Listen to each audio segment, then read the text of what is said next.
Hello viewers, I'm your host Pratiksha Mishra with another episode of South Asia Focus. Let's begin the show. India's electronics market is rapidly expanding, driven by rising demand, Make in India initiatives and increased foreign investments.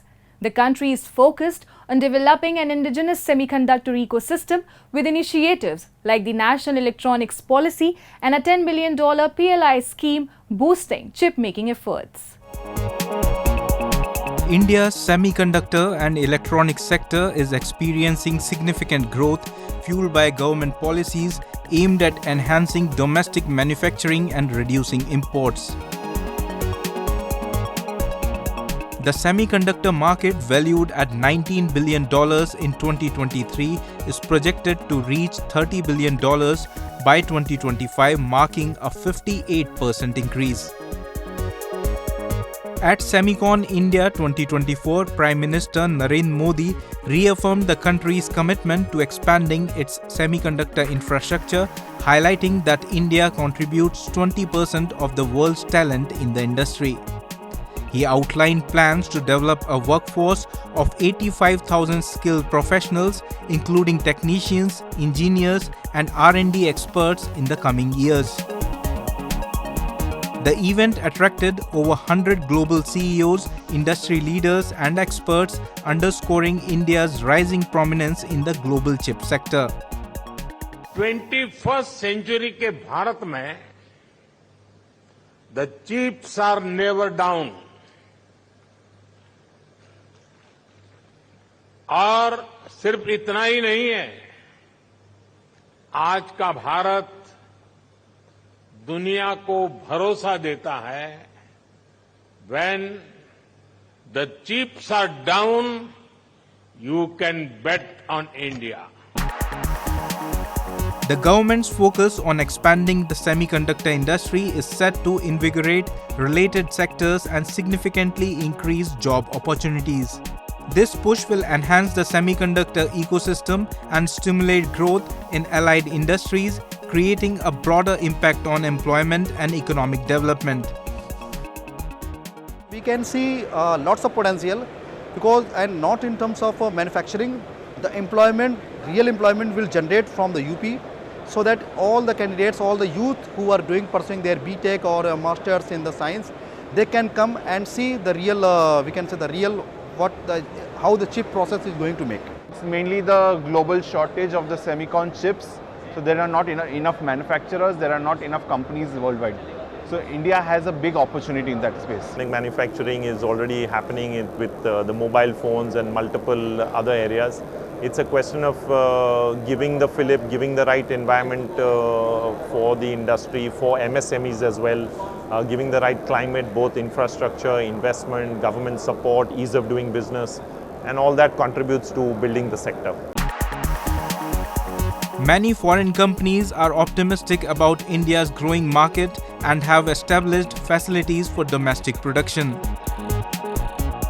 We have been supplying goods into India now for over 20 years, and as the market has grown, we decided it was time to invest in India, and that is what we did in 2016 by buying this aerosol filling company, and we are continue to invest. The market has grown in the last 8 years. India is aiming to grow its electronics sector to $500 billion and create 6 million jobs by the end of the decade. Valued at $150 billion, the sector has progressed significantly, especially in mobile phone manufacturing, including 5G handsets. Transitioning from a major importer, India is now the world's second largest producer and exporter, with a goal of achieving 100% domestic electronic manufacturing, including chips. Moving on. In the lead-up to Sri Lanka's presidential election, the absence of female candidates underscores a troubling gender gap in politics. Women activists in the country emphasize the patriarchal nature of the political landscape, where decision-making and resources remain largely male-dominated. A report. In her close-knit, middle-class community nestled in the heart of Sri Lanka's capital, grassroots activist Samudra Jayalath leads a team of volunteers to distribute campaign leaflets for the upcoming presidential election. But the 61-year-old local political leader, a beloved member of the community, is not running for the top job. Instead, she is tapping on her clout to campaign for her presidential candidate of choice, opposition leader Sajith Premadasa. As Sri Lanka grapples with its most severe financial crisis in over 70 years, 17.1 million citizens are set to cast their ballots on September 21st in a crucial presidential election, seeking a new leader to steer the nation towards political stability and economic revival over the next 5 years. In a striking omission, the field of 38 candidates lacks a single female representative, highlighting a concerning gender gap in the country's political landscape. Jayalath had once hoped her political career would take off after she won a municipal election in 2012. But she has not held any political post at national level despite working for multiple parties for nearly 4 decades. දැන් පාර්ලිමේන්තුවේ ගත්තාම ගරු මන්ත්‍රීවරියෝ ගත්තාම ඒයට දේශපාලන පසුබිමක් තියෙනවා. නමුත් එහෙම නැතුව දැන් අපි වගේ මේ බිම් මට්ටමින් එන කාන්තාවන්ට එතනට යන්න හරි අමාරුයි. එතනට යන්න ගොඩාක් කැපිලි කෙඩලි තියෙනවා. ඒකත් ඉතින් බොහොම අමාරුවෙන් කට්ට කාගෙන තමයි මේ නගර සභාව කියන එකට ආවේ. මේ ක්‍රමේ වෙනස් වෙන්නේ නැහැ. කාන්තාවට බොහොම තැන දෙනම අඩුයි. ඒක වෙනස් වෙන්නේ නැහැ. ඒක අපි විසින් හදාගෙන දැන් මම ඒ මගේ හයියෙන් එතනට ආවා.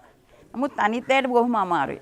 මම දකිනවා කාන්තාව කීප දෙනෙක් මේ ආසනය තුල දඟලනවා මෙතනට එන්න. නමුත් එහෙම දෙන්නේ නැහැ එන්න. Since Sri Lanka introduced the universal franchise in 1931, the number of women in parliament has never crossed a threshold of 7%. Today, they are just 5.3% of its 225 members and historically held only a fraction of cabinet positions. Sri Lankan political party structure, political space is patriarchal dominated, and we have not been able to find a way out of that dominance. Women's representation in grassroots governance in Sri Lanka has never crossed 23% despite the spur of a 2016 quota. A similar quota designed to boost their representation at the provincial level beyond the current 5% has been gridlocked in parliament for more than 2 years. Even the electoral system, if you look at the manner in which you have to spend money, preferential voting system, the struggles to get your nomination, all that decision making is in the hands of men. Money is in the hands of men. Access to resources are controlled by male business elite. This situation highlights the barriers women encounter, including cultural norms, political biases, and systematic obstacles that hinder their advancements in leadership roles. As the country navigates its current challenges, the need for diverse voices in leadership becomes even more critical for sustainable development and inclusive governance. Time now for Asia This Week, the stories from across the continent. The people of Tehran expressed their solidarity with Lebanon after a series of mobile device explosions killed 12 and injured thousands. On September 18, a memorial was held outside the Lebanese embassy in Iran to honor the victims. Simultaneous explosions targeting Hezbollah's communication devices in southern Lebanon, Beirut, and eastern Lebanon are suspected to be Israeli cyber attacks, raising concerns about the growing threat of electronic warfare in the region.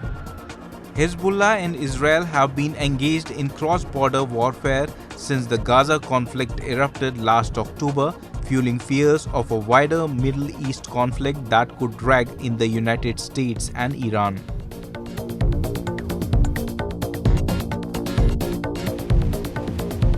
North Korea fired multiple short-range ballistic missiles on September 18, South Korea and Japan said, days after it unveiled a uranium enrichment facility and vote to beef up its nuclear arsenal.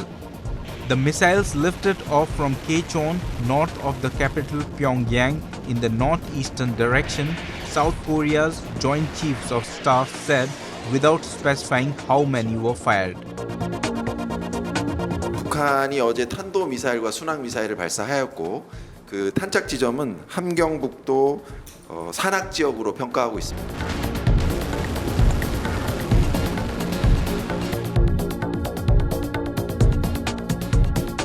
Building on the successful foundation of the Lok Sabha elections 2024, peaceful and enthusiastic voting marked the beginning of assembly elections in Jammu and Kashmir.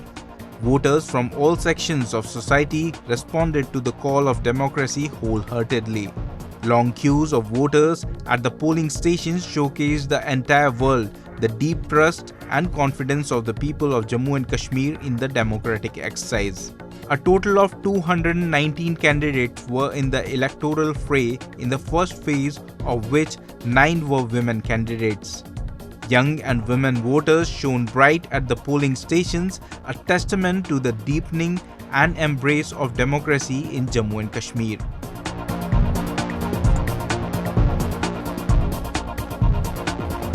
Disaster drills were conducted in central Taiwan on September 19, involving soldiers, firefighters, and emergency responders. The drills come close to the 25th anniversary of the Gigi earthquake, the second deadliest in Taiwan's recorded history, resulting in 2,415 deaths and 11,305 injuries. Mock victims could be seen carried onto ambulances on stretchers and being tended to in emergency tents. Director General of the Chiayi County Fire Bureau, Sai Chin-en, highlighted the importance of these drills, noting the improvements in coordination and equipment since the Gigi earthquake. 我们今年921这个演习啊，就针对我们整个大规模灾害的时候结合国外的团队跟我们内政部消防署，还有各地区的搜救队来负责这个演练。那目前来看的部分，就是我们 DMAT 的训练，就是有我们在野战当中，或是在大规模灾害中的这个医疗的救助。The drills also featured firefighting efforts at a local plastics factory, featuring advanced equipment including a fire extinguisher robot, showcasing the integrated preparedness of Taiwan's disaster relief forces. In Geneva, Baloch activists organized a compelling photo exhibition and demonstration to spotlight human rights violations in Balochistan by Pakistan. They call for international attention to the alarming issues of enforced disappearances and repression. The activists condemned projects like the China-Pakistan Economic Corridor, arguing that such initiatives exploit the Baloch people and deepen local grievances.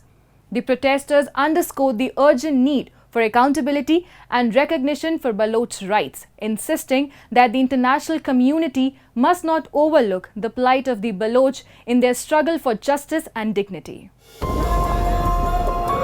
The members of the Baloch National Movement organized a powerful photo exhibition and demonstration outside the UN office in Geneva, coinciding with the 57th session of the UN Human Rights Council. The activists aimed to draw attention to the ongoing atrocities in Balochistan, urging the United Nations to take a stand against the pervasive human rights violations in the region, particularly the alarming issues of enforced disappearances.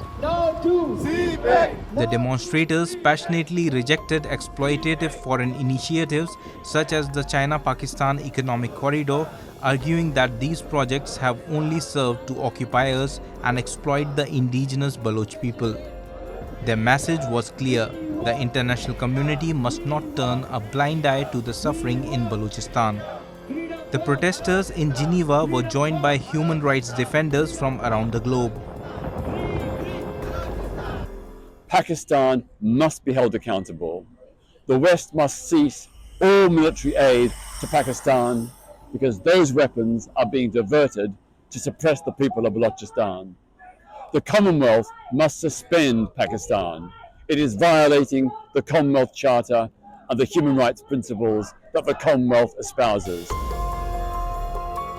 Activists alleged that the Pakistani army and intelligence agencies employ torture and abductions as tactics to instill fear and maintain control over the Baloch people who have long been advocating for independence from Pakistan's occupation.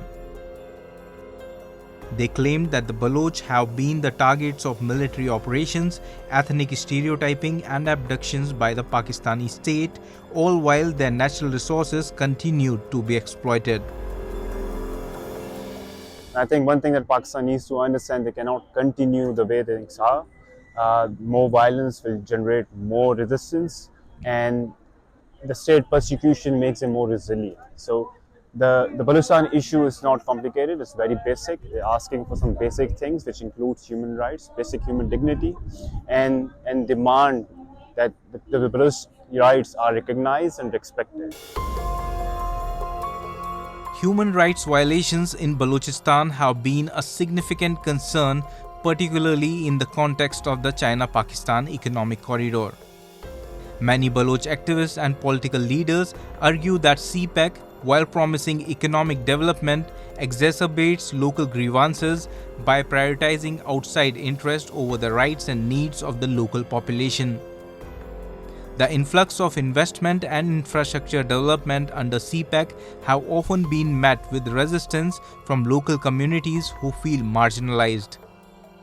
The local Baloch people claim that the benefits of these projects do not reach them and that their land and resources are being exploited without adequate compensation or consultation. And now let's move to Kathmandu, where the Kumari Puja honors prepubescent girls dressed as the living goddess Kumari in a vibrant annual ritual. Recently, on the occasion, families gathered at the Taleju Bhavani temple to pray for the girls' health and well-being, a tradition deeply rooted in Nepalese culture. This event not only celebrates youth but also preserves the legacy of the Kumari, a living goddess chosen through a rigorous selection process. Take a look. A large number of prepubescent girls, adorned in elaborate attire resembling the living goddess Kumari, sat in a row according to their assigned numbers to be worshipped, a practice believed to ward off bad luck and disease. This annual event, known as Kumari Puja, takes place in front of the Taleju Bhavani temple in Kathmandu, where Newari girls perform rituals to honor the goddess who represents divine feminine energy. The living goddess Kumari is considered an otherly incarnation of goddess Durga. कुमारी पूजा चाहिँ यस्तो कि हाम्रो नानीहरुलाई चाहिँ राम्रो होस् भनेर हरेक वर्ष हुन्छ नै अब बच्चाहरुको एकदम दीर्घायुको लागि एकदम राम्रो होस् भन्नको लागि हो अब यो कुमारी पूजा गर्यो भने बच्चाले एकदम धेरै राम्रो हुन्छ बच्चाले एकदम स्वस्थ हुन्छ भनेर The Kanyas or girls participating in this annual procession are brought to the Taleju Bhavani temple, one of Nepal's Shakti Peeth, which is only open for one day during the Shayan. As part of the ritual, these girls are led around the temple dedicated to Taleju Bhavani, a Hindu deity whose face has been concealed from the public for centuries. The worship of the girls in the procession involves three approaches of Hinduism, Buddhism and Tantrism. It is believed that girls who participate in this ritual will be protected from health problems. उहाँहरु सधैँभरि कुमारी बन्न नसके तापनि आज एक दिनको लागि पनि कुमारी भनेर उहाँलाई पुकारोस् भनेर र उहाँहरु भित्र गर्दाखेरि उहाँहरुलाई कुनै पनि रोग व्याधि नहोस् भनेर चाहिँ हामीले कुमारी पूजा गरेका हौं र यो कुमारी पूजा गर्नाले चाहिँ डोरो फाइदा छ यो कुमारी पूजा गर्दाखेरि कुन कुन चिन्ता विधिले हुन्छ हाम्रो बौद्धिक हिन्दू तान्त्रिक पूजा हिन्दू पूजा अनि वज्रयान पूजा वज्रयान भन्ने गुरुजुले गर्छ त्यही क्रममा चाहिँ तान्त्रिक पूजा भनेर कर्मचारीले गर्ने हो र हाम्रो यो बौद्धिक पूजा भनेर ब्राह्मणले गर्ने हो कुनै पनि यो कुमारीको पूजा गर्नु पर्दाखेरि तीन विधिले पूजा हुनुपर्छ र तीन विधि अनुसारको यो कुमारी पूजा चाहिँ भएको हो Nepal has a remarkable tradition of worshipping the Kumari, a living goddess selected through a rigorous process. This role is filled by a young Neva girl from Shakya caste, often as young as 4 years old, who is believed to embody the goddess Taleju, the tutelary deity of the Malla and Shah dynasties. The selection process is strict. Candidates must be free from any physical blemishes and must demonstrate calmness under intense scrutiny even during frightening tests. Once chosen, the Kumari resides in the Kumari Ghar and is prohibited from touching the ground. She only leaves her residence during specific festivals. The Kumari Puja beautifully reflects Nepal's traditions and community devotion for well-being of young girls. And with that, we come to the end of this week's episode. See you next week. Goodbye and take care.